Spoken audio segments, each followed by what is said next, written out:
पिछले दिनों supreme court की संविधान पीठ में आरक्षण के संबंध में बड़ा महत्वपूर्ण निर्णय दिया गया, जिससे देश में आरक्षण से वंचित वर्गों के अंदर एक आस के साथ साथ खुशी की लहर समाहित हुई है।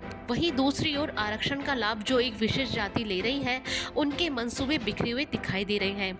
सुप्रीम कोर्ट की 7 सदस्यीय बेंच में 6-1 ने निर्णय दिया कि आरक्षण में वंचितों के लिए कोटे में कोटा दिया जाए, जिससे पिछड़े समाज के वंचित वर्गों को पर्याप्त प्रतिनिधित्व मिल सके और समाज के मुख्य धारा से जुड़कर अपना विकास कर सके। सुप्रीम कोर्ट ने माना कि अभी आरक्षण का लाभ SC/ST वर्ग में कुछ विशेष जातियां ही उठा रही हैं और इन्हीं समाज के बाकी लोग इनका लाभ नहीं ले पा रहे हैं। हालत तो यहाँ तक है कि कुछ परिवार विशेष के लोग अपना लाभ का लालच समाज के दूसरे लोगों के लिए छोड़ने को तैयार नहीं है। ऐसे में सुप्रीम कोर्ट का ये फैसला उन वर्गों में ऐसे दबे वंचितों के लिए संजीवनी जैसा काम करता हुआ दिखाई दे सकता है। समता आंदोलन समिति के प्रकोष्ठ की ओर से सुप्रीम कोर्ट के इस फैसले का खुले मन से स्वागत किया गया। साथ ही इस फैसले से एक जाति विशेष के अलावा इस वर्ग में शामिल दूसरी जातियों का भी भला हो पाएगा।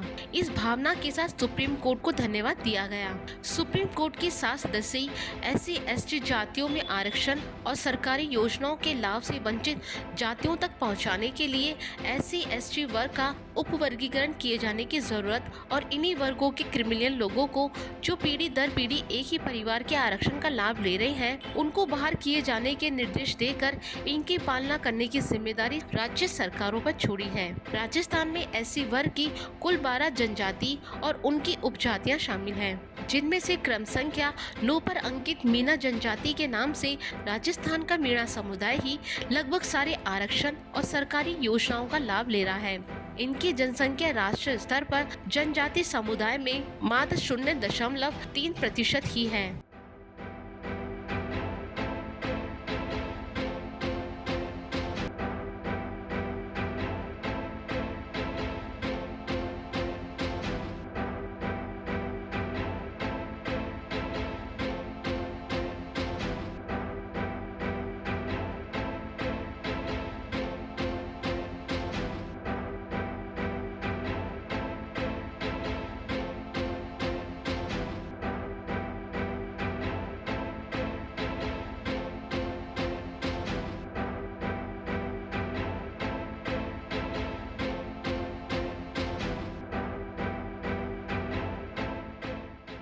समता आंदोलन समिति के अनुसूचित जनजाति प्रकोष्ठ के संरक्षण रामनारायण धानका ने कहा कि सुप्रीम कोर्ट की संविधान पीठ ने जो निर्णय दिया है, उस निर्णय के आधार पर सरकार पर दबाव बनाया जाएगा, जिससे जल्द से जल्द इस फैसले पर इम्प्लीमेंट हो।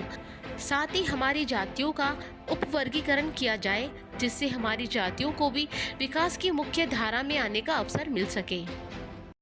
ये जो निर्णय है उसके बारे में ये कहना चाहता हूँ कि ये जल्दी से जल्दी इस फैसले पर सरकार अमल करे और अमल करके हमारा उपवर्गीकरण करे, सब डिवीजन करे, तो हमें जल्दी से जल्दी लाभ हो। क्योंकि पंचायती राज में भी हमारे कोई भी आज तक न MLA गया है, न कोई MP गया है, लोकसभा में भी कोई आदमी नहीं है। तो अगर ये फैसले को इम्प्लीमेंट कर देते हैं और सब डिवीजन कर देते हैं, तो उससे हमें आशा बंधेगी कि भाई हमारे भी आदमी उस लेवल तक जाने की मिला।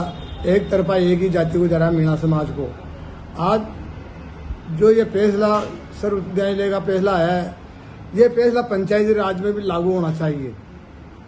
तो इस तरीके से हमारे लोग जिला परिषद, पंचायत समिति, सरपंच, लोकसभा में, विधानसभा में, यहाँ के वहां तक पहुंचे, तो ये जल्दी से जल्दी हमारा लागू होना चाहिए सर।